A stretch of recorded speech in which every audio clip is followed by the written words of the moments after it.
I'm Tami Utley. Today we're going to be doing a ruffled Valentine cake, or I guess you could use it for anything. It's Valentine's because it's red, but you can change the color and use it for anything. We are going to use a pasta machine. We're going to use our clay gun with these two discs. I'm going to need some cornstarch. I'm going to use some super pearl.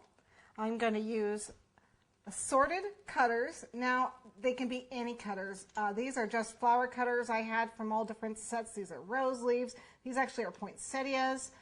There's a periwinkle, primrose, stephanotis, rose calyx, four-petaled pointy thing. Just anything you've got will work. I've got some batting for my ruffle and little heart cutouts, definitely optional. I've got a couple bamboo skewers. I've got some of the pre-made white pearls, and I've got some white fondant and some red fondant because it's a lot easier to get this color if you buy the fondant already colored. If you're going to color your fondant any type of a deep, rich color, try and buy the colored stuff.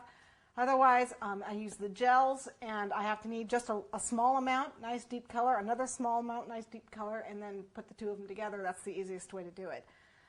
So I guess this is just an 8-inch by 4-inch cake. Again, you can adjust this to any size, but I think we're ready to go. So the first thing I'm going to do on this is the ruffle.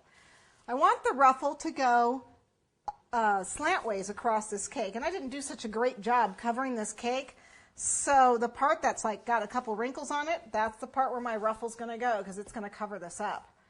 So what I want to do is I want to measure, and my ruffle's going to come this way, starting at the bottom low. It's going to come up and across an edge and then down again. So what I did was kind of make a sort of paper pattern for it, where it's going to start low, come up over the edge, and then it'll go back down again. And as you can, I only did half the pattern. But you really can eyeball this. You really don't have to have a pattern. But if you want to, you're more than welcome to draw one up. I will measure this for you. My cake is 4 inches high, so this is probably about 4.5, 5 inches. It's 5.25 inches, at the tallest point. So again, because this is 4 inches tall, I could probably get away with, because I want it to actually flare out at the base a little bit. 5.25 is about right where I want it. So one thing I do before I start doing the ruffle, I do want to finish this border down here. Now you're only going to see it through half the cake. The other half, it's going to have the ruffle that flares out at the bottom, so you're not even going to see it. But I'm going to go ahead and do it, at least through half the cake. And I'm just going to use the small rope border. It's this 3 triangle guy here. And I'm just doing the one color, doing it out of red to blend in.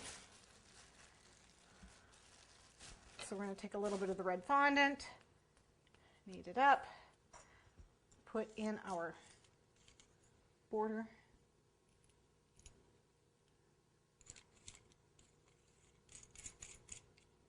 Here it is. Make sure this guy is not going to stick. That's a bad thing. Roll it nice and thin. And if you're really good, you can actually just roll out a border. I can't do that. If there's a neat cheaty tool to do it, I'm going to get it because I need the cheaty tools. I just put that in there, and then this guy screws down. I know you've seen other people use these.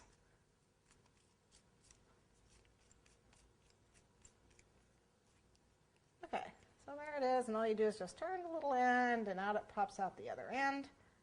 Voila. I can do this. There it goes.